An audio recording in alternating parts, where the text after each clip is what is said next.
اس کی آنکھ کھلی تو وہ بہت خوفزدہ تھا، نہ جانے کیسا خواب تھا یہ۔ بشیر خان نے سوچا اور حالات کا جائزہ لینے لگا۔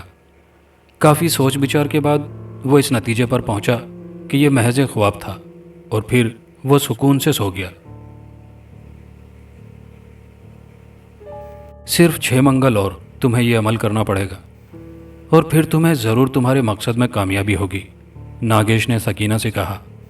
وہ ابھی ابھی بچے پر وہ عمل کر کے نکلی تھی جو وہ قبرستان میں کر چکی تھی۔ مگر آپ نے کہا تھا کہ اب یہ عمل وہ شخص کرے گا، مگر یہاں تو اچانک ہی یہ بچہ آ گیا، وہ شخص تو نظر نہیں آیا۔ سکینہ نے حیرانی سے کہا، یہ سب تم نہیں سمجھ سکتی۔ انسان جب سوتا ہے تو روح اس کا جسم چھوڑ دیتی ہے، اور وہ شخص بشیر خان بھی سو گیا تھا۔ ہم نے اس کی روح کو قابو کر لیا تھا۔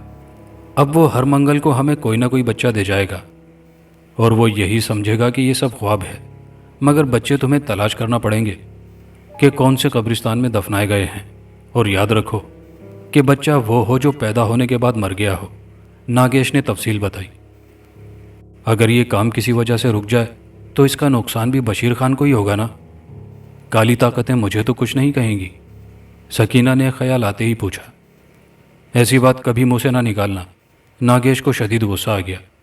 اس سے نہ صرف تم ہی تاب میں آؤ گی، بلکہ طاغوتی طاقتیں مجھے بھی نہیں چھوڑیں گی۔ خدا کرے ایسا ہی ہو، سکینہ نے کانپتے ہوئے کہا۔ خدا کا نام بیچ میں نہ لو، کالے کام کرنے والے کا کوئی خدا نہیں ہوتا، سمجھی؟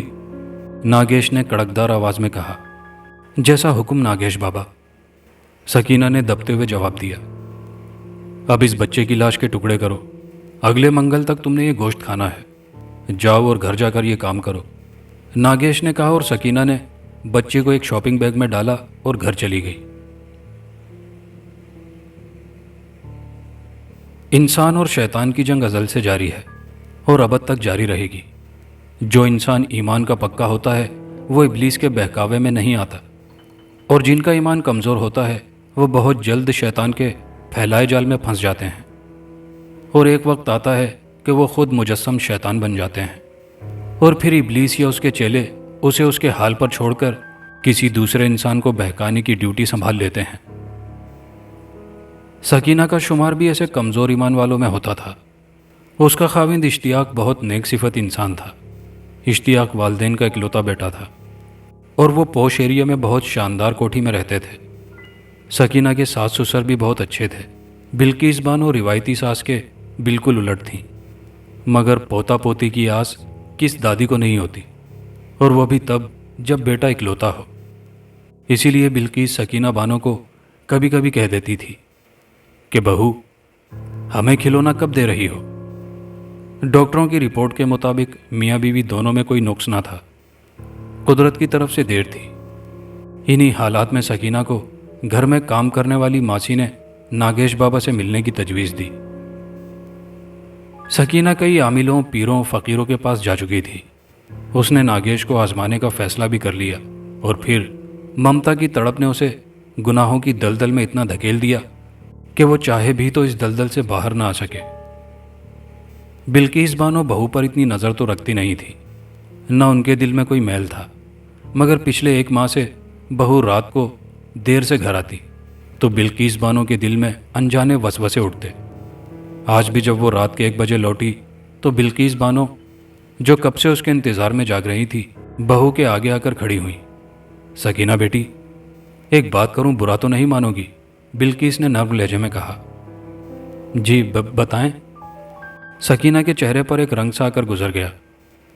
بیٹا، اتنی دیر گھر سے باہر رہنا ایک عورت کے لیے اچھا نہیں ہوتا۔ ماں جی، میں نائلہ کے پاس گئی تھی اور وقت کا پتہ نہیں چلا۔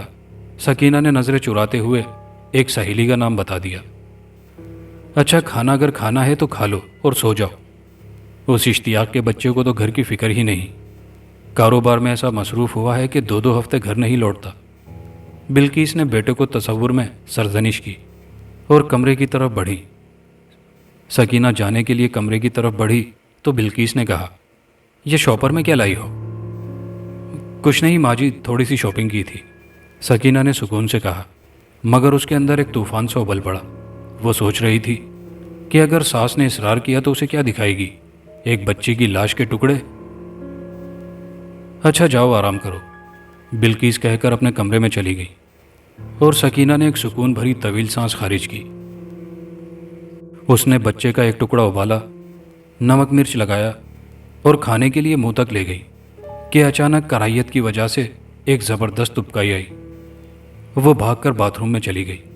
قے کرنے کے ساتھ ہی وہ سوچتی رہی کہ اگر ایسے چلتا رہا تو شاید وہ اپنے مقصد میں کامیاب نہ ہوگی، اور پھر شیطانی طاقتوں کا ڈر اس کے ارادے مضبوط کرنے لگا، جو عمل پورا نہ ہونے پر اس کے ساتھ نہ جانے کیا سلوک کرتی۔ اس خیال کے ساتھ ہی وہ باتھ روم سے نکلی اور وہ ٹکڑا اٹھا کر اسے کھانے لگی۔ پہلے لقمے نے نیچے جانے میں دیر لگائی اور پھر چند منٹوں میں سارا ٹکڑا اس کے معدے میں تھا۔ اس گھناؤنے کام کے بعد وہ بستر پر سونے چلی گئی۔ طرح طرح کی سوچوں نے اسے گھیر لیا۔ کیا وہ ہر منگل ایک نوزائیدہ بچے کی وفات کا پتہ چلا سکے گی؟ کیا یہ عمل آسانی سے پورا ہو جائے گا؟ اور بھی اس طرح کے کیا سوچتے سوچتے نہ جانے کب اس پر نیند کی دیوی مہربان ہوئی اور وہ میٹھی نیند کی وادی میں اتر گئی۔ یہ مہینے کا تیسرا منگل تھا جب بشیر خان نے تیسری بار وہی خواب دیکھا کہ وہ قبرستان سے ایک بچے کی لاش نکال رہا ہے اور پھر وہی سیڑھیاں چڑھتا اور اس کلین شیف شخص کو بچہ دے کر واپس آ جاتا۔ بشیر خان پہلے دو خوابوں سے اتنا پریشان نہیں ہوا تھا، مگر اب پریشانی اس کے چہرے سے ٹپک رہی تھی، اور پریشانی کی وجہ یہ تھی کہ اس کے چھوٹے بیٹے گلاب خان کو بخار آ رہا تھا۔ بقول اس کی بیوی نفیسہ کے وہ اسے کب سے جگا رہی تھی مگر وہ اٹھ نہیں رہا تھا۔ بشیر خان نے دوسرے ہی دن ڈاکٹر سے ملاقات کی، اسے ساری بات بتائی اور اس سے مشورہ دریافت کیا۔ ڈاکٹر زاہد نے تمام چیک اپ کیا اور بولا، تمام رپورٹ درست ہیں، آپ بالکل صحت مند ہیں، مگر ایک بات پوچھوں؟ آپ صاف صاف بتانا۔ پوچھیے ڈاکٹر صاحب۔ بشیر خان نے مستربانہ انداز میں پہلو بدلا۔ میرے پاس ایسے کیس پہلے بھی آئے ہیں جن میں مریض ایک ہی طرح کا خواب بار بار دیکھتا ہے، یا تو وہ منظر اس کی زندگی میں آنا ہوتا ہے یا آ چکا ہوتا ہے، مگر ایسے لوگ آٹے میں نمک کے برابر ہوتے ہیں جن کو خواب میں آگہی دی جاتی ہے۔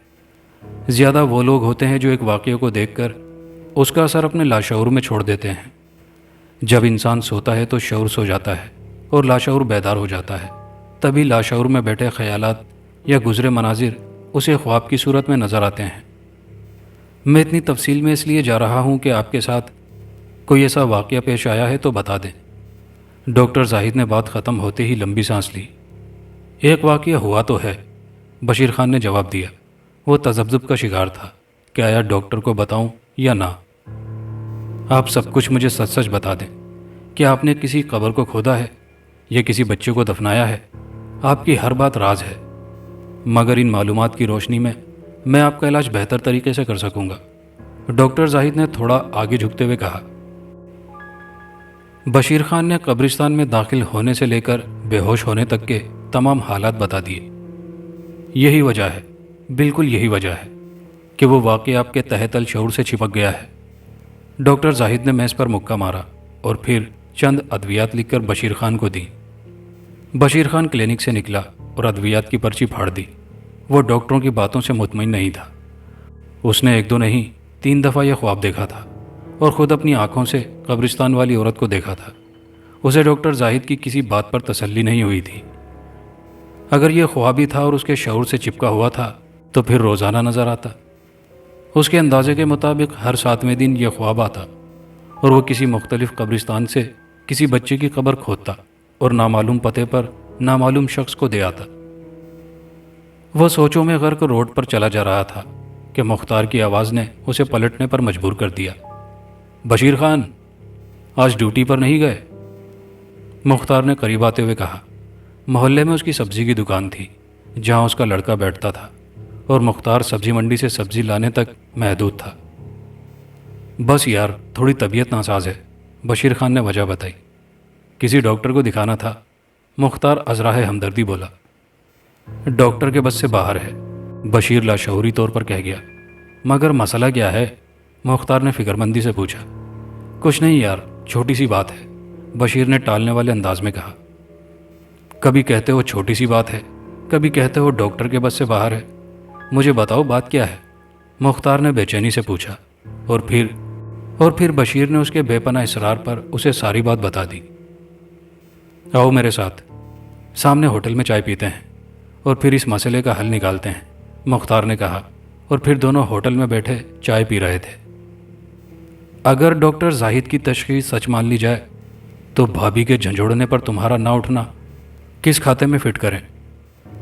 سوچوں میں گھرے بشیر خان کو مختار کی آواز نے چونکایا۔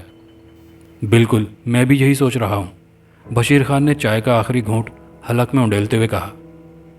میرے پاس ایک پیر صاحب کا پتہ ہے، ہو سکتا ہے تمہاری مشکل وہاں حل ہو جائے، اگر تم کہو تو۔ میں بھی کچھ ایسا ہی سوچ رہا تھا، تم مجھے ان کا پتہ دے دو، بشیر خان نے کہا، اور مختار نے ہوٹل والے سے کاغذ پینسل لے کر پتہ لکھ دیا۔ ایک بات یاد رکھنا، یہ پیر صاحب صرف دن کے وقت تعویذ دیتے ہیں، رات کو آستانے پر نہیں ملتے، اس لیے تمہیں مغرب سے پہلے ان سے ملنا پڑے گا، مختار نے بل ادا کر کے بشیر خان سے مصافحہ کرتے ہوئے کہا۔ تمہاری بہت مہربانی، بشیر خان نے گرم جوشی سے ہاتھ ملایا، اور تھوڑی ہی دیر میں وہ پیر نواز کے آستانے پر تھا۔ وہاں بہت رش تھا۔ باری آنے پر وہ اندر جانے لگا تو دروازے کے پاس بیٹھے شخص نے اسے روک لیا۔ بھیا نئے آئے ہو، آستانے کی فیس نہیں دو گے؟ کتنی فیس ہے؟ بشیر خان نے جیب میں ہاتھ ڈالتے ہوئے کہا۔ صرف 200 روپے، کام نہ ہونے پر 500 واپس دیا جائے گا، مگر کام ناجائز نہیں ہونا چاہیے، باہر بیٹھے ہوئے شخص نے رجسٹر کھولتے ہوئے کہا۔ بشیر نے 200 روپے دے دیے، نام درج کروایا اور اندر چلا گیا۔ اندر ایک لمبی سفید داڑھی والا شخص سر پر امامہ باندھے تعویذ لکھ رہا تھا۔ 2 اور جوان اندر بیٹھے تھے جو کوئی کام کروانے کے لیے آئے ہوئے تھے۔ اس شخص نے چہرہ اوپر اٹھایا اور بشیر خان کو دیکھ کر ٹھٹک گیا۔ بشیر خان سے پیر صاحب کا چونکنا چھپا نہیں رہا۔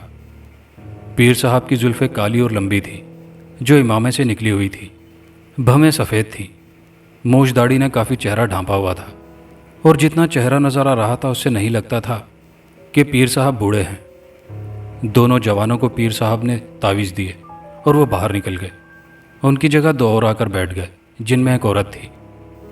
تمہارا کام میں نہیں کر سکتا، البتہ اصول کے مطابق تم اپنی فیس کے ساتھ 300 روپے اضافی لے کر جا سکتے ہو۔ پیر صاحب نے بنا کچھ کہے سنے سیدھا بشیر خان کو جواب دیا۔ مگر آپ نے میری بات تو ابھی تک سنی نہیں، بشیر خان نے پہلو بدلتے ہوئے کہا۔ ہم کو سب علم ہے، تمہیں تمہارے خواب پریشان کرتے ہیں، یہ کوئی ایسی بیماری نہیں جس کے لیے تمہیں تعویذ دیا جائے۔ کچھ دنوں میں تم خود بخود ٹھیک ہو جاؤ گے، جاؤ اور سکون سے اپنے کام پر لگ جاؤ، پیر نواز نے اپنی باروب آواز میں کہا۔ پیر صاحب کا جواب سن کر جہاں بشیر خان کافی مروب ہو گیا تھا، وہاں اندر آئے دونوں افراد بھی پیر صاحب کو حیرت سے دیکھ رہے تھے۔ بشیر خان نے پیر صاحب سے مصافحہ کیا اور باہر نکل آیا۔ اس نے اپنی فیس واپس نہ لی، وہ اب مطمئن نظر آ رہا تھا۔ پھر وہ سکون سے گھر کی طرف چل پڑا۔ آج بہت گڑبڑ ہونے والی تھی، ناگیش نے سکینہ کی طرف دیکھتے ہوئے کہا۔ سکینہ ابھی ابھی ناگیش کے پاس پہنچی تھی۔ وہ روزانہ یہاں کا چکر لگاتی تھی اور ناگیش کو اپنے عمل کی رپورٹ دیتی تھی۔ کیسی گڑبڑ؟ سکینہ نے بے چینی سے پوچھا۔ وہ بشیر خان، اسے شک پڑ گیا تھا کہ یہ خواب اسے دکھائی نہیں دیتے بلکہ وہ سچ مچ ایسا کرتا ہے، ناگیش نے کہا، اور سکینہ بیٹھی بیٹھی یوں اچھلی جیسے قالین میں اسپرنگ نکل آئے ہوں۔ پھر کیا ہوا؟ سکینہ نے بےتابی سے سوال کیا۔ ہونا کیا ہے؟ پیر نواز شاہ کے پاس گیا تھا مگر وہاں اس کی دال نہیں گلی، ناگیش نے مکارانہ انداز میں مسکراتے ہوئے کہا۔ مگر پیر نواز شاہ تو بہت پہنچے ہوئے ہیں، انہوں نے کچھ تو کیا ہوگا۔ کیا کرے گا وہ، مطمئن کر کے بھیج دیا ہے گھر۔ بشیر خان کو اب ہمیں اگلے منگل کے لیے کچھ ایسا انتظام کرنا ہوگا کہ یہ خواب والا سلسلہ اس کے ساتھ نہ ہو، ورنہ وہ پھر کسی پیر فقیر کے پاس پہنچ جائے گا، اور ہو سکتا ہے وہ پیر واقعی پہنچا ہوا ہو جو ہمارے عمل کی راہ میں رکاوٹ ڈال دے، ناگیش نے سنجیدگی سے بھرپور لہجے میں کہا۔ ایسا نہیں ہو سکتا کہ باقی کا عمل میں خود کر لوں، سکینہ نے مشورہ دیا۔ پھر وہی بے وقوفی کی باتیں کر رہی ہو، اب وہ عمل شروع ہو چکا ہے اور اسی شخص کو کرنا پڑے گا جس نے اسے شروع کیا ہے، ناگیش نے غضبناک لہجے میں کہا۔ معافی چاہتی ہوں، میں بھول گئی تھی، مگر اب کیا کریں گے، سکینہ نے معذرت کرتے ہوئے کہا۔ اب اس کی روح نہیں بلکہ اگلے منگل وہ خود آئے گا، اور صبح ہونے پر اسے یاد بھی نہ ہوگا کہ وہ رات کے وقت کسی قبرستان میں گیا ہے۔ ناگیش نے اسی مکارانہ مسکراہٹ سے سامنے کھوپڑی کو گھورتے ہوئے کہا، تم مہان ہو ناگیش۔ سکینہ نے آگے بڑھ کر ناگیش کو چوم لیا۔ اب وہ ناگیش سے بالکل بے تکلف ہو گئی تھی۔ پہلے وہ اسے ناگیش بابا کہتی تھی، مگر اب بابا کا تکلف نہیں کرتی تھی اور آپ سے تم پر آ گئی تھی۔ ناگیش نے اس کے ہونٹوں پر اپنے ہونٹ رکھے اور پھر وہ بے تکلفی کی ساری حدیں پار کر گئے۔ دوسرے دن منگل کی صبح تھی۔ بشیر خان کافی خوش تھا کہ ہر منگل اسے خواب آتا تھا، مگر اس منگل اسے خواب سے چھٹکارا مل گیا۔ مگر اس کی ساری خوشی چند لمحوں میں کافور ہو گئی جب اس کی نظر اپنے ہاتھوں اور کپڑوں پر پڑی۔ اس کے ہاتھ اور کپڑے مٹی سے لتھڑے ہوئے تھے اور ہاتھ سے کافور اور کیوڑے کی خوشبو آ رہی تھی۔ اس کو اچھی طرح علم تھا یہ خوشبوئیں مردے کو لگائی جاتی ہیں۔ وہ بہت زیادہ خوفزدہ ہو گیا تھا۔ یقیناً اب تک جو ہوتا آیا تھا وہ خواب نہیں حقیقت تھی۔ کوئی شیطانی طاقت ہے جو اسے ایسے گھناؤنے کام کروا رہی ہے۔ انہی سوچوں میں غرق وہ نہانے چلا گیا، نہا دھو کر کپڑے پہنے اور ڈیوٹی پر چلا گیا۔ بلقیس بیگم بہو کے پراسرار رویے سے کافی پریشان تھی۔ سکینہ ہر منگل رات کو گھر دیر سے آتی تھی۔ ہر بار اس کے ہاتھ میں شاپنگ بیگ ہوتا تھا۔ بلقیس بیگم اب اس سے کچھ پوچھتی تو نہیں تھی، مگر اندر ہی اندر وہ گھل رہی تھی۔ انجانے وسوسے انہیں پریشان کر رہے تھے۔ سکینہ اول تو شام ہوتے ہی گھر سے چلی جاتی اور واپس آتی تو ساس کو نظر انداز کر کے اپنے کمرے میں چلی جاتی۔ بلقیس نے اب کی بار پکا ارادہ کر لیا کہ وہ سکینہ کا تعاقب کریں گی اور پتہ چلائیں گی کہ وہ کہاں جاتی ہے۔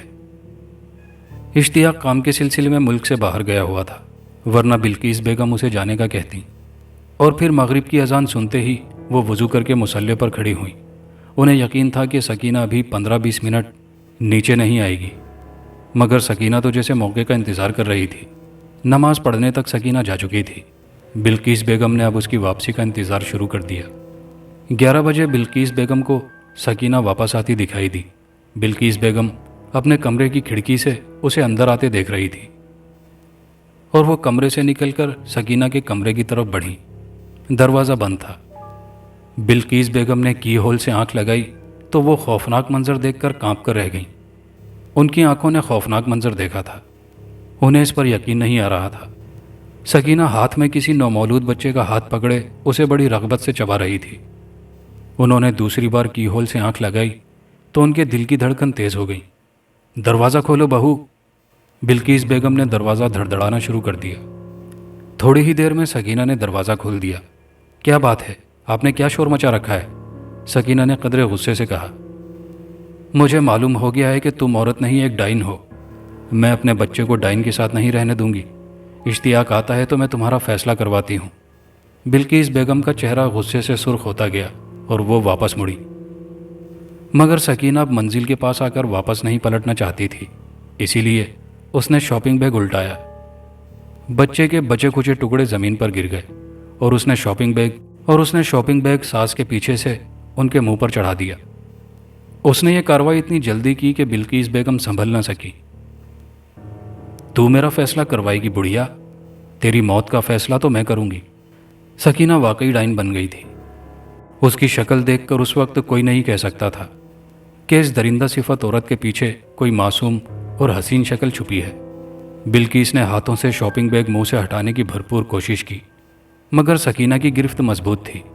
موٹے پولیتھین سے بنا شاپنگ بیگ نہ پھٹا نہ ہی سرکا۔ بلقیس بیگم نے اپنا پورا زور لگا دیا، مگر ایک جوان عورت کے زور کے آگے ناتواں بوڑھی عورت کب تک ٹکتی؟ آخرکار سانسیں معدوم ہو گئیں، دھڑکنیں تھم گئیں اور جدوجہد مان پڑ گئی۔ سکینہ نے پھر بھی کافی دیر شاپنگ بیگ کو بلقیس بیگم کے منہ پر چڑھائے رکھا۔ اچھی طرح اطمینان کر لینے کے بعد اس نے شاپنگ بیگ کو ساس کے منہ سے ہٹایا تو وہ کانپ سی گئی۔ بلقیس بیگم کی آنکھیں بے نور پتلیاں جیسے اسے گھور رہی تھی۔ ناک اور منہ سے خون نکل آیا تھا۔ ان کی آنکھوں میں حیرت تھی، کئی سوال تھے۔ سکینہ نے جیسے تیسے کر کے ساس کی لاش اس کے کمرے میں پہنچائی، اپنے کمرے کو ہر ثبوت سے پاک کیا اور پہلے شوہر کو فون لگا کر کمال اداکاری سے بلقیس بیگم کی طبیعت کی خرابی کا بتایا، اور پھر اپنے فیملی ڈاکٹر کو فون لگا دیا۔ اپنی آنکھوں میں گلیسرین ڈال کر وہ ساس کے کمرے میں آ گئی۔ تھوڑی ہی دیر میں ڈاکٹر صدیقی وہاں پہنچ گئے۔ ڈاکٹر صدیقی کو پہلی نظر میں ہی پتہ چل گیا کہ بلقیس بیگم گزر چکی ہیں۔ اتنے میں ملازم سکینہ کے سسر مشتاق صاحب کو بھی اطلاع کرایا، جو علیحدہ کمرے میں سوتے تھے، اور جب وہ سوتے تھے تو گھوڑے بیچ کر سوتے تھے۔ سکینہ ٹسوے بہائے جا رہی تھی۔ دل کی دھڑکن بند ہونے سے ان کی موت ہوئی ہے، اسے آپ ہارٹ اٹیک کہہ سکتے ہیں۔ ڈاکٹر صدیقی نے تمام چیک اپ کرنے کے بعد کہا اور مشتاق صاحب کو تسلیاں دیتا چلا گیا، بیٹا جو خدا کو منظور تھا اس کے سامنے ہم کچھ نہیں کر سکتے، جاؤ اشتیاق کو فون کر کے کہو جہاں بھی ہے فوراً گھر آ جائے۔ مشتاق صاحب نے سکینہ کے سر پر ہاتھ رکھا اور وہ اٹھ کر ٹیلی فون کی طرف بڑھ گئی۔ ایک خبیثانہ مسکراہٹ اس کے لبوں پر رقصاں تھی۔ جیسے جیسے منگل کا دن نزدیک آ رہا تھا، بشیر خان کا خوف بڑھ رہا تھا۔ پورے 1 ماہ سے منگل کے دن کا شکار بنتا آیا تھا، لیکن اب کی بار وہ ایسا نہیں ہونے دینا چاہتا تھا۔ لیکن کسی کے چاہنے سے وہ وقت تو نہیں رکتا، وہ تو اپنی رفتار قائم رکھتا ہے۔ اسے کسی کی پرواہ نہیں ہوتی، کوئی پیچھے رہ جائے تو رہ جائے۔ اور پھر جس دن سے بشیر خان ڈر رہا تھا وہ دن آ گیا۔ سارا دن وہ انہی سوچوں میں گھرا رہا، جس کی وجہ سے 1-2 بار اس کی 43 نمبر گاڑیاں ٹکراتے ٹکراتے بچی۔ ڈیوٹی ختم ہوتے ہی وہ گھر کی طرف چل پڑا۔ ایک خیال آتے آتے اس نے موٹر سائیکل میڈیکل اسٹور کی طرف بڑھا دی۔ اس کے ذہن میں ایک اچھوتا خیال آیا تھا۔ اس کے ساتھ یہ شیطانی کارروائی تب ہوتی تھی جب وہ سو رہا ہوتا تھا، اور اگر آج وہ سوئی ہی نہ تو۔ اس خیال کے آتے ہی مسکراہٹ اس کے لبوں پر کھیلنے لگی۔ بھائی کوئی جاگنے والی گولی ہے؟ بشیر خان نے میڈیکل اسٹور میں داخل ہوتے ہی پوچھا۔ تنویر خان کے بیٹے یعنی بشیر خان کے بھتیجے امتحانات کے دوران ایسی گولی استعمال کرتے تھے اور ساری رات پڑھتے تھے۔ اس قسم کی میڈیسن کا کوئی سائیڈ ایفیکٹ بھی نہیں تھا، اسی لیے بشیر خان نے اپنے پلان کو عملی جامہ پہنانے کے لیے یہ میڈیسن لی تھی۔ وہ جاتے ہی اپنے کمرے میں چلا گیا۔ لائٹ گئی ہوئی تھی۔ اس نے گیس لیمپ جلایا اور گولیوں کے پتے سے ایک گولی نکالی اور کھا لی۔ گولی کے کھانے کی دیر تھی کہ اسے نیند آنے لگی۔ اس نے سر کو جھٹکا اور گولیوں کے پتے کی طرف دیکھا۔ سفید رنگ کی لمبی ٹیبلٹس پیلے رنگ اور گولائی میں تبدیل ہو چکی تھی۔ اسے اچھی طرح یاد تھا کہ گولیاں ساخت اور رنگ کی نہیں تھیں، اور ابھی تھوڑی دیر پہلے تو اس نے لمبی گولی نکلی تھی۔ یہ نیند اڑانے کی ڈبل ڈوز گولی تھی، جو تقریباً 6 گھنٹے انسانی دماغ کو معاف رکھتی تھی۔ وہ بار بار سر جھٹک رہا تھا، مگر کب تک؟ آخر وہ نیند کے تاریک کنویں میں کود گیا۔ 12:30 کا وقت ہوگا۔ بشیر اپنے پلنگ سے اٹھا اور مشینی انداز سے چلتا ہوا دروازے سے باہر نکلا۔ لائٹ آ چکی تھی۔ عبد القدوس کے کمرے سے تلاوت کی روح پرور آواز آ رہی تھی۔ مترجم سورہ ناس کی پہلی آیات کا ترجمہ کر رہا تھا، اور پھر دوسری آیت پڑھی گئی، پھر تیسری، چوتھی آیت پر بشیر خان ٹھٹک کر رک گیا۔ من شر الوسواس الخناس۔ قرآن پاک کی میٹھی آواز بشیر خان کے کان میں پڑی تو اس کے چہرے کا رنگ سرخ ہو گیا، مٹھیاں بھیج گئیں۔ مترجم کی آواز آئی، اور وسوسے ڈالنے والے شیطان کے شر سے اللہ کی پناہ مانگتا ہوں۔ بشیر خان کے جسم کو جھٹکا سا لگا۔ وہ حیرانی سے ادھر ادھر دیکھنے لگا۔ اب اسے نیند محسوس نہیں ہو رہی تھی، بلکہ وہ اپنے اندر بشاشت محسوس کر رہا تھا۔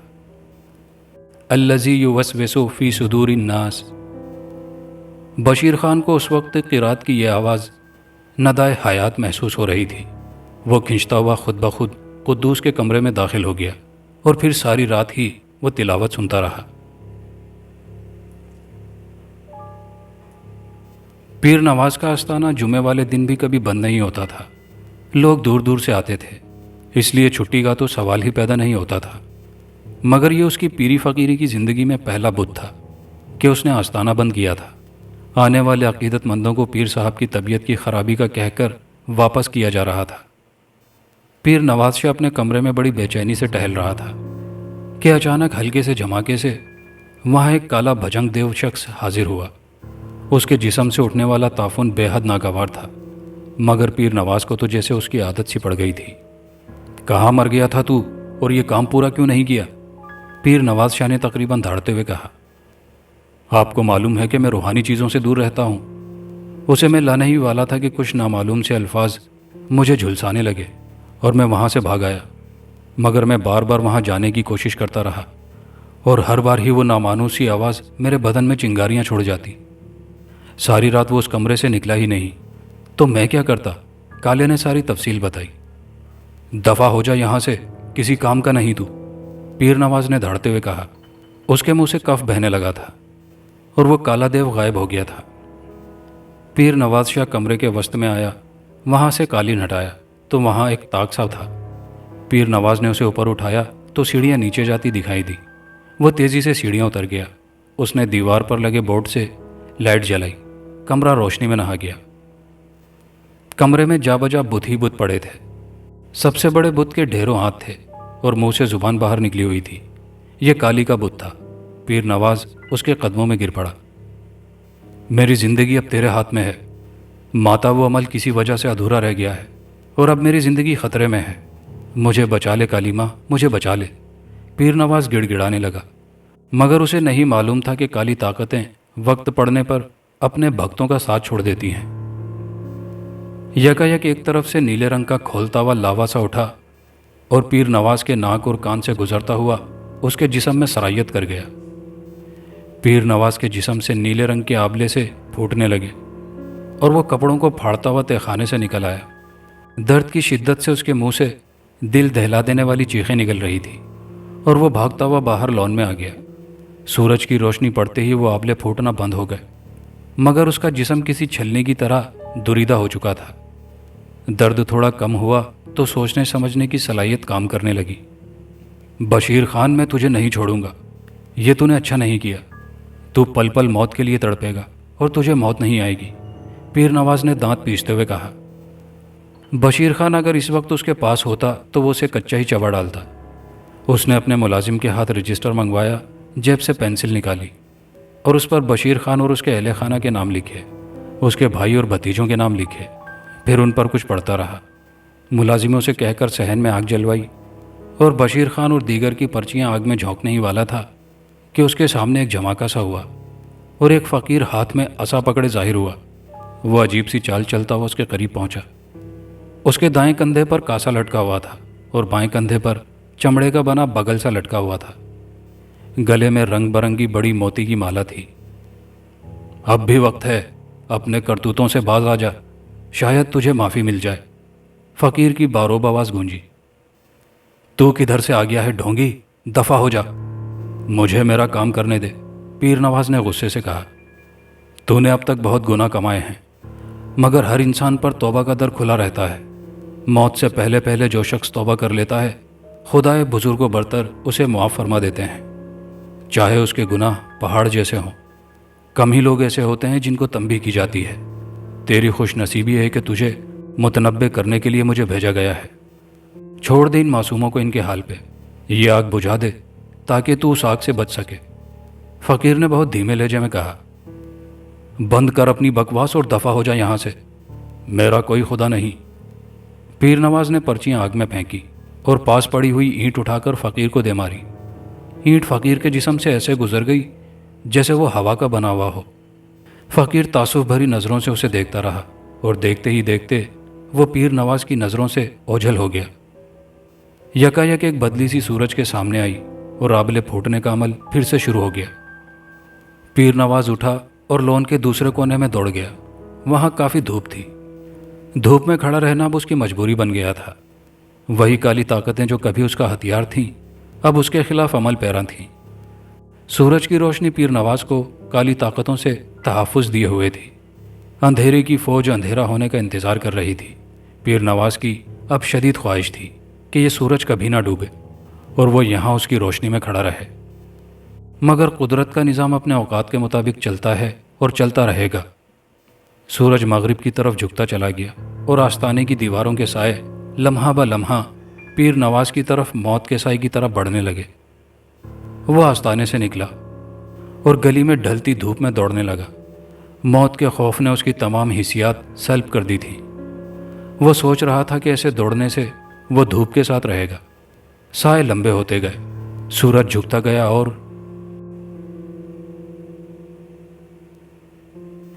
بسنت کی آمد تھی۔ لاہور شہر اور بسنت پر پتنگوں سے آسمان رنگین نہ ہو یہ کیسے ہو سکتا تھا؟ ہر چھوٹا بڑا اپنی بساط کے مطابق تیاری کر رہا تھا۔ ایسے میں تنویر خان اور نصیر خان کی اولاد کیسے پیچھے رہ جاتی؟ پتنگیں لے کر وہ بھی چھت پر آ گئے۔ ہر بسنت میں انہیں اچھی خاصی رقم ملتی تھی تاکہ وہ اپنا تہوار خوش اسلوبی سے منائیں۔ پتنگیں وہ دکان سے خرید لیتے تھے، مگر کٹی پتنگ پکڑنے میں جو مزہ آتا تھا وہ خریدی ہوئی پتنگوں میں کہاں۔ چھت کی منڈیریں 3-3 فٹ اونچی تھیں، ایک طرف بجلی کا کھمبا لگا ہوا تھا۔ ٹرانسفارمر تو گھر سے پرے تھا، مگر بجلی کی تاریں منڈیر کے اوپر سے گزر رہی تھیں۔ سب لڑکے عقل و فہم والے تھے۔ نصیر خان کا بیٹا عبدالقدوس پتنگ تو نہیں اڑاتا تھا، مگر دیکھتا بہت شوق سے تھا۔ تنویر خان کا بڑا بیٹا شاہزیب خان پتنگ اڑاتا، سب سے چھوٹا سلیم خان چرخی پکڑتا، جبکہ منجلا جمال خان کٹی ہوئی پتنگیں پکڑتا تھا۔ شاہزیب خان کا مقابلہ ساتھ والے پڑوسی سے ہو رہا تھا۔ شاہزیب بڑے طریقے سے ڈھیل دے رہا تھا۔ سبھی کی نگاہیں شاہزیب کی پتنگ پر گڑی ہوئی تھی۔ جمال خان کی نظر اپنے دائیں طرف پڑی تو ایک بڑی سی خوبصورت پتنگ کٹی جا رہی تھی جس کی ڈور دائیں منڈیر پر تھی۔ جمال خان بھاگا اور فوراً سے پیشتر اس ڈور کو پکڑ لیا، مگر وہاں نہ کوئی پتنگ تھی نہ ہی وہ ڈور تھی جسے اس نے پکڑ رکھا تھا۔ لمحے کے 1000ویں حصے میں وہ ڈور بجلی کی تار بن گئی اور کئی سو وولٹ کرنٹ اس کے جسم میں داخل ہو گیا۔ اچانک سب سے چھوٹے سلیم کی نظر جمال پر پڑی اور وہ چرخی پھینک کر جمال کی طرف بڑھا۔ اب نصیر خان، تنویر خان اور بشیر خان نے بھی اس طرف دیکھا اور بھاگتے ہوئے بہروز کی طرف لپکے۔ شاہزیب نے بھی پتنگ ہوا کے دوش پر چھوڑ دی اور وہ بھی بھاگا۔ یہ سب افراتفری چند سیکنڈ میں ہوئی تھی۔ سلیم چرخی پھینک کر بھائی کے پاس پہنچا اور اسے بازو سے پکڑ کر چھڑانا چاہا کہ اس کے اندر بھی ایک بھونچال سا آ گیا۔ جمال کی تو ناک، منہ اور کان سے خون جاری ہو گیا تھا۔ تنویر خان کی آنکھوں کے آگے اندھیرا چھا گیا، جبکہ بشیر خان اور نصیر خان ادھر ادھر دیکھنے لگے کہ کوئی لکڑی مل جائے تو سلیم خان کی جان بچائی جائے۔ شاہزیب روتا ہوا آگے بڑھنے کی کوشش کر رہا تھا اور بار بار عبدالقدوس اسے پکڑ کر پیچھے کر رہا تھا۔ عبدالقدوس نے ہاتھ اٹھائے اور سورہ فاتحہ سے قرآن پاک شروع کر دیا۔ اس کے اونچے لہجے میں تلاوت کی آواز سنتے ہی بشیر خان اور نصیر خان نے بھی ہاتھ اٹھا لیے۔ کوئی لکڑی تو انہیں مل کے نہیں دے رہی تھی اور اب شاید انہوں نے سب خدا پر چھوڑ دیا تھا۔ ایاک نعبد و ایاک نستعین آیت مکمل ہوئی ہی تھی کہ لائٹ چلی گئی۔ سلیم کا بے ہوش وجود آگے بڑھتے نصیر خان کی باہوں میں جھول گیا، جبکہ جمال کو بشیر نے قابو کیا۔ اس کی حالت سے نہیں لگتا تھا کہ اب وہ زندہ ہے، مگر بشیر خان نے اسے اٹھایا اور نصیر خان کے پیچھے بھاگا جو سلیم کو اٹھائے سیڑھیاں اتر رہا تھا۔ نیچے پہنچنے پر جب اہل خانہ نے پوچھا تو انہوں نے کوئی جواب نہ دیا اور ان دونوں کو ٹیکسی میں ڈالا اور اسپتال کی طرف روانہ ہو گئے۔ سکینہ جب سے ناگیش کے پاس سے آئی تھی بہت پریشان تھی۔ ہر منگل اس کا عمل پورا ہوا کرتا تھا، مگر اس منگل کو بشیر خان بچہ لے کر اس کے پاس نہ آیا تھا، اور جہاں وہ پریشان تھی وہاں ناگیش کا بھی برا حال تھا۔ اس نے 2 دنوں میں ناگیش کے فلیٹ کے 10 چکر لگائے تھے، مگر ہر بار اسے ناگیش تو کیا اس کی دھول بھی نہیں ملی تھی۔ صبح کے وقت تو ویسے بھی وہ پتہ نہیں کہاں ہوتا تھا، مگر اب تو وہ راتوں کو بھی نہیں ملتا تھا۔ سکینہ کے دل میں ہول اٹھ رہے تھے کہ شاید عمل پورا نہ ہونے پر شیطانی قوتوں نے اس کے ساتھ کوئی الٹا سیدھا کر دیا ہو، اور اب وہ ڈر رہی تھی کہ کہیں میرے ساتھ بھی کچھ ایسا نہ ہو جائے۔ تبھی اس کی زندگی نے پلٹا کھایا۔ شروعات الٹی سے ہوئی۔ اشتیاق ماں کی وفات کے بعد سے باہر نہیں جاتا تھا۔ وہ اسے لے کر ڈاکٹر کے پاس گیا تو ڈاکٹر نے اسے باپ بننے کی خوشخبری سنا دی۔ اشتیاق تو جیسے ہواؤں میں اڑ رہا تھا۔ گھر پہنچتے ہی اپنے ملازموں سے اور اپنے والد سے داتا صاحب کے مزار پر چلنے کا کہا۔ سب خوشی خوشی چل پڑے۔ داتا دربار پہنچ کر اشتیاق نے لنگر تیار کرنے والے کو 10,000 روپے دیے اور کہا لنگر تقسیم کر دو۔ سب دربار میں داخل ہو گئے، مگر سکینہ نے پاؤں اٹھایا ہی تھا کہ ایسے لگا جیسے آگ کی دیوار سی کھڑی ہے، جو نظر تو نہیں آ رہی مگر اس کی تپش سے وہ جھلسی جا رہی تھی۔ وہ بھاگ کر پیچھے جا کھڑی ہوئی۔ اشتیاق نے مڑ کر دیکھا اور واپس سکینہ کی طرف آتے ہوئے بولا، اندر چلو، یہاں باہر کیوں کھڑی ہو گئی ہو؟ مجھ سے چلا نہیں جاتا۔ سکینہ نے بات بنائی، تو میں اٹھا کر لے جاتا ہوں، اشتیاق نے کہا، اور وہ اپنے ارادے پر عمل کرنا ہی چاہتا تھا کہ سکینہ درشتی سے بولی، میں نے کہا نا کہ میں نہیں جاؤں گی۔ اشتیاق اس کے منہ کی طرف دیکھتا رہ گیا۔ جیسے تمہاری مرضی، میں اصرار نہیں کروں گا، اشتیاق نے کہا اور دربار میں داخل ہو گیا۔ بہت خوش ہو بچے، آواز نے اشتیاق کو پلٹنے پر مجبور کر دیا۔ سبز چوغے میں ملبوس وہ کوئی درویش تھا۔ اشتیاق نے ادب سے انہیں سلام کیا۔ تیری خوش نصیبی ہے کہ تو خدا کے بندے کے دربار میں آیا ہے، ورنہ تو بھی اسی گرداب کی لپیٹ میں آ جاتا جو تیری بیوی کے لیے میں نے دیکھا ہے۔ فقیر نے مسکراتے ہوئے کہا۔ کون سا گرداب بابا؟ آپ کی بات میری سمجھ میں نہیں آئی۔ اشتیاق نے اضطرابی لہجے میں کہا۔ سمجھ جاؤ گے، سب کچھ سمجھ جاؤ گے، یہ کھا لو۔ درویش نے چند الائچی دانے اشتیاق کو دیے، پھر گویا ہوا۔ ایک بات یاد رکھنا، اپنی بیوی کے پاس تب تک نہ جانا جب تک وہ اس بچے کو جنم نہیں دے لیتی، بعد میں تمہیں اجازت ہے اگر وہ اس قابل رہی تو۔ آخری جملہ درویش نے مسکراتے ہوئے بہت دھیمے لہجے میں کہا تھا، مگر اشتیاق نے سن لیا اور چاہتا تھا کہ وہ اس بارے میں کچھ پوچھے، مگر درویش اس کے دیکھتے ہی دیکھتے غائب ہو گیا۔ لنگر وغیرہ تقسیم کروانے کے بعد وہ گھر لوٹ آئے۔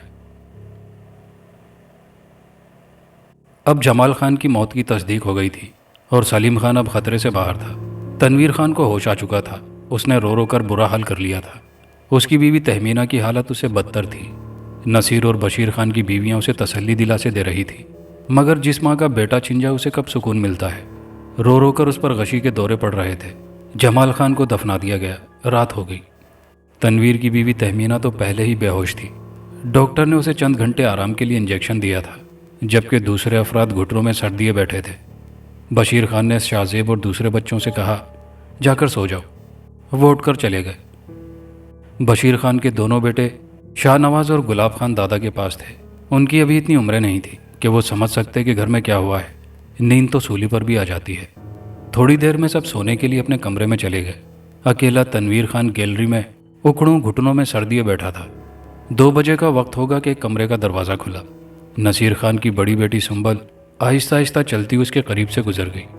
تنویر خان نے ایک نظر اس پر ڈالی اور پھر گھٹنوں میں سر دے لیا۔ کوئی اور وقت ہوتا تو شاید وہ اسے روکتا کہ رات کے اس وقت بغیر جوتی پہنے، بغیر دوپٹہ اوڑھے وہ کدھر جا رہی ہے، مگر اس وقت وہ دکھ کے دلدل میں ایسے ڈوبا ہوا تھا کہ کوئی چاہے جو مرضی کرے اسے کوئی پرواہ نہیں تھی۔ سنبل چلتی چلتی شیروز خان کے کمرے کے سامنے رکی۔ دروازے کی طرف دیکھا تو دروازہ کھلتا چلا گیا۔ وہ اندر آئی اور بغل میں دبا ہوا ہاتھ نکالا۔ اس کے ہاتھ میں ایک تیز دھار سبزی کاٹنے والی چھری پکڑی ہوئی تھی۔ سامنے شیروز خان بیڈ پر لیٹا نیند کے سفر پر رواں دواں تھا۔ اس کے ایک پہلو میں شاہ نواز خان اور دوسرے میں گلاب خان تھے۔ سنبل آگے بڑھی اور چاہتی تھی کہ گلاب خان کو اٹھا لے۔ اسی وقت شیروز خان نے کروٹ بدلی اور وہ پیچھے ہٹ گئی۔ شیروز خان کا بازو گلاب خان کے اوپر تھا۔ اس نے ارادہ بدلا اور پلٹ کر شاہ نواز کی طرف بڑھی، مگر پیچھے پڑے گلاس کو کوہنی لگی اور وہ ایک جھٹکے سے ٹوٹ گیا۔ شیروز خان اٹھا اور حالات کی نزاکت کو بھانپتے ہوئے اس نے شاہ نواز خان کو اٹھایا اور دوسری سائڈ پر کر لیا۔ سنبل بیٹا، کیا ہوا ہے تمہیں؟ یہ چھری؟ شیروز خان نے چھری پر نظر پڑتے ہی ہکلانا شروع کر دیا۔ یہ بچے مجھے دے دے بڈھے، تیری باری ابھی نہیں آئی۔ مجھے مجبور کرے گا تو ان سے پہلے تجھے مار دوں گا۔ سنبل کے منہ سے مردانہ مگر بہت دہشت طاری کرنے والی آواز نکل رہی تھی۔ اسی وقت سنبل کے پیچھے ایک فقیر ظاہر ہوا۔ ہاتھ میں عصا پکڑے فقیر سنبل کے پاس آیا اور اسے چوٹی سے پکڑ لیا۔ تو نے جو کچھ کرنا تھا کر لیا، اب ہماری باری ہے، نکل جا اس کے جسم سے، فقیر نے باروب آواز میں کہا اور چٹیا کو جھٹکا دیا۔ سنبل کے منہ سے مردانہ چیخوں کا طوفان جاری تھا اور پھر ایک دھواں سا نکلا اور ایک کالے مگر دیوقامت شخص کی شکل اختیار کر گیا۔ اس کی آنکھوں میں سیاہ پتلیوں کا نشان بھی نہیں تھا۔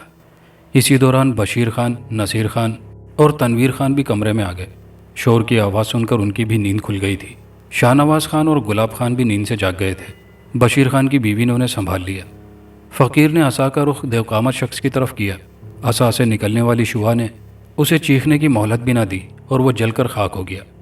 میں جانتا ہوں آپ سب حیران ہوں گے کہ اچانک یہ سب کیا ہوا ہے، مگر خدا کا شکر ادا کریں کہ میں اس طرف سے غافل نہیں تھا، ورنہ اس مردود کا کالا جادو ان بچوں پر بھی اسی طرح حملہ آور ہوتا جس طرح صبح جمال خان پر ہوا ہے۔ فقیر نے سب کی حیرت کو دیکھتے ہوئے بات شروع کی۔ بابا، ہم آپ سے یہ تو نہیں پوچھتے کہ آپ کو ہمارے نام کیسے معلوم ہیں، کیونکہ جس طرح آپ نے ہماری مدد کی ہے آپ کوئی نیک ہستی ہیں، مگر اس بات کا جواب ضرور طلب کریں گے کہ ہم پر کالا جادو کون کرے گا؟ ہمارا تو کوئی ایسا دشمن بھی نہیں ہے، شیروز خان نے پوچھا۔ سنبل اب نارمل حالت میں تھی اور کافی حیران ہو رہی تھی۔ وہ اپنے کمرے سے دادا کے کمرے میں آنے کی وجہ سے حیران تھی اور یہاں تک آنے کا اسے علم بھی نہیں ہوا تھا۔ اس بات کا جواب آپ کو بشیر خان بہتر طریقے سے دے سکتا ہے۔ فقیر نے مسکراتے ہوئے بشیر خان کی طرف دیکھا۔ میں؟ بشیر خان حیرت سے تکتا رہ گیا۔ ہاں تم یاد کرو، قبرستان میں جب تم نے اس عورت کو ایک گندے عمل سے منع کیا تھا، وہی نیکی تمہارے گلے پڑ گئی۔ صبح کا حادثہ جو جمال خان کی بھی جان لے گیا، وہ بھی کالے جادو کی پیداوار تھا۔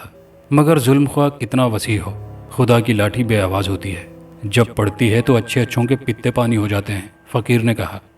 تو کیا وہ خواب جو مجھے آتے رہے تھے واقعی وہ حقیقت تھے؟ بشیر خان نے سوال کیا۔ اب سب اہل خانہ جمع ہو گئے تھے اور بشیر خان اور فقیر بابا میں ہونے والی گفتگو سن رہے تھے۔ ہاں بلا شبہ وہ ایک حقیقت تھا، اور شاید یہ عمل تم 7 منگل تک کرتے، مگر خدائے بزرگ و برتر کے پاک کلام کی بدولت عمل آدھے میں رہ گیا، جس کی وجہ سے وہ شخص کافی عذاب میں ہے، اور اب تم سب اہل خانہ کا دشمن ہو گیا ہے، مگر اب وہ تمہارا کچھ نہ بگاڑ سکے گا۔ فقیر بابا نے تمام اہل خانہ کو دیکھتے ہوئے کہا۔ مگر بابا وہ شخص کون ہے؟ بشیر خان نے بے چینی سے پوچھا۔ اس کا ایک روپ خواب میں دیکھ چکے ہو، اور دوسرے روپ کا نام ہے پیر نواز شاہ۔ وہ شخص صبح کو آستانے پر بیٹھ کر پیر بنتا ہے، اور رات کو سفلی علم کا ماہر بن کر ناگیش کے نام سے ایک فلیٹ میں موجود ہوتا ہے۔ کام وہ شیطانی عمل سے ہی کرتا ہے، خواہ آستانے میں ہو یا فلیٹ میں۔ ان ساری باتوں کی بشیر خان کو ہی پوری طرح سمجھ آ رہی تھی، باقی لوگ کچھ بھی نہیں سمجھ پا رہے تھے۔ اب میں چلتا ہوں، فقیر بابا نے کہا، اور ہاں صبح تم اپنے کام پر ضرور جانا۔ فقیر بابا نے بشیر کی طرف اشارہ کیا۔ مگر بابا، گھر میں جوان موت، وہ بھی خدا کی مرضی تھی، یہ بھی خدا کی مرضی ہے۔ ایک کام کا آخری انجام رکا ہوا ہے، اس نیک کام کا انجام تمہارے ہاتھوں ہونا چاہیے۔ فقیر بابا نے بشیر کی بات کاٹتے ہوئے کہا، اور عصا ٹیکتے ہوئے دیوار کی طرف چلے اور دیوار میں غائب ہو گئے۔ فقیر بابا کے جانے کے بعد سب نے بشیر کو گھیر لیا۔ بشیر خان نے تمام رودات سنا دی۔ سبھی خدا کا شکر ادا کرنے لگے۔ اللہ کی ذات نے ایک نیک ہستی مدد کے لیے بھیج دی، ورنہ نہ جانے کیا ہو جاتا۔ فقیر کی ہدایت کے مطابق بشیر خان اپنی ڈیوٹی پر چلا گیا۔ سارا دن وہ اسی کشمکش میں رہا کہ نہ جانے ایسا کون سا نیک کام ہے جو اس کی وجہ سے رکا ہوا ہے۔ سارے لاہور کا چکر کاٹتی 43 نمبر ٹوکر اسٹاپ پر آئی۔ اس کی نظر راستے پر تھی کہ یکایک ایک جنگلی سور اس کی گاڑی کے آگے آ گیا۔ وہ بھاگتا ہوا روڈ کراس کرنے کی کوشش کر رہا تھا۔ کچل ڈالو اسے، کچل ڈالو۔ مسافروں کی آواز نے اسے انتہائی اقدام اٹھانے پر مجبور کر دیا۔ اگر وہ ایسا نہ کرتا تو وہ سور نہ جانے کس کس کو نقصان پہنچاتا۔ بشیر خان نے ایکسیلیٹر پر دباؤ ڈالا اور گاڑی کو زبردست رفتار سے آگے بڑھایا۔ سور کی گردن حیرت انگیز طور پر مڑ گئی، اور اس کی آنکھیں بشیر خان کی آنکھوں سے ملی تو وہ وہیں رک گیا۔ اگر وہ سور چاہتا تو چھلانگ لگا کر ایک طرف ہو سکتا تھا، مگر وہ وہیں رکا رہا اور گاڑی کا وزنی ویل اس پر چڑھ گیا۔ بشیر خان نے ریورس گیئر لگایا اور گاڑی پیچھے کر کے پھر ایک جھٹکے سے اس پر چڑھا دی۔ ایسا کرنے سے بشیر خان مطمئن ہو گیا کہ اب وہ جانور مر چکا ہے۔ وہ گاڑی سے اترا، مگر قدم باہر رکھتے ہی ایک پولیس جیپ اس کے پاس آ کر رکی، اور ایک باوردی شخص نے اونچی آواز میں کہا، تمہیں گرفتار کیا جاتا ہے۔ پیر نواز شاہ دوڑتا رہا۔ دھوپ ڈھلتی گئی اور آخرکار سورج ڈوب گیا۔ آبلے پھوٹنے شروع ہو گئے۔ گلیوں سے نکل کر وہ سڑکوں پر آ گیا۔ رات کو لاہور شہر میں کافی گہما گہمی ہوتی ہے۔ ہر شخص اس کی حالت دیکھ کر کانوں کو ہاتھ لگاتا رہا۔ اس کا تمام بدن گردن تک چھلنی بن گیا تھا۔ نیلے مواد نے اس کے چہرے کو نہیں چھیڑا تھا۔ اس کے منہ سے چیخوں کا طوفان بھی جاری تھا۔ کوشش کے باوجود وہ چیخوں پر قابو نہیں پا رہا تھا۔ اسی وجہ سے ارد گرد کے لوگ اسے دیکھ کر توبہ توبہ کر رہے تھے۔ ویسے بھی اس کی حالت پاگلوں جیسی ہو رہی تھی۔ قمیص پھاڑ کر اس نے پہلے ہی ٹکڑے ٹکڑے کر دی تھی۔ اس کا امامہ راستے میں کہیں گر گیا تھا، اور منہ پر لگی نقلی داڑھی اکھڑ کر جھول رہی تھی، مگر اسے کسی چیز کا ہوش نہیں تھا۔ وہ تو دھوپ کی تلاش میں دوڑا جا رہا تھا، اور پھر کلمہ چوک کے پاس آ کر اس کی قوت برداشت جواب دے گئی۔ وہ گر پڑا اور بے ہوش ہوتے ہی سکون کی وادیوں میں اتر گیا۔ نہ جانے کتنی دیر وہ بے ہوش رہا۔ دھوپ کی حدت محسوس ہوتے ہی اس نے آنکھ کھولی۔ سورج سر پر تھا۔ آبلے پھوٹنا بند ہو گئے تھے، مگر وہ جانتا تھا کہ سورج نے سدا سر پر نہیں رہنا، اس لیے وہ اٹھا اور اپنی حفاظت کی تدبیر سوچنے لگا۔ اس کی چال میں اب لڑکھڑاہٹ تھی، کوئی تدبیر اس کے ذہن میں نہیں آ رہی تھی۔ سورج ڈھلنے کا وقت آ گیا۔ اس نے افق کی طرف دوڑنا شروع کر دیا۔ ٹوکر اسٹاپ پر پہنچا تو اس نے روڈ کراس کرتے ہوئے اسے ایک گاڑی اپنی طرف آتی دکھائی دی۔ گاڑی کے ڈرائیور کو دیکھ کر وہ ہکا بکا رہ گیا۔ یہ تو بشیر خان تھا، جس کے اہل خانہ سمیت اس نے بشیر خان کی موت کی پرچی لکھی تھی، مگر بشیر خان زندہ تھا اور گاڑی لے کر اس پر چڑھ رہا تھا۔ پیر نواز نے آنکھیں بند کر لی۔ بشیر خان نے اس کے جسم کو دوبارہ کچلا۔ سامنے پان سگریٹ کے کھوکے پر بیٹھے نوجوان نے یہ حادثہ دیکھا تو جلدی سے پولیس کو فون کر دیا۔ چند لمحوں میں پولیس کی گاڑی پہنچ گئی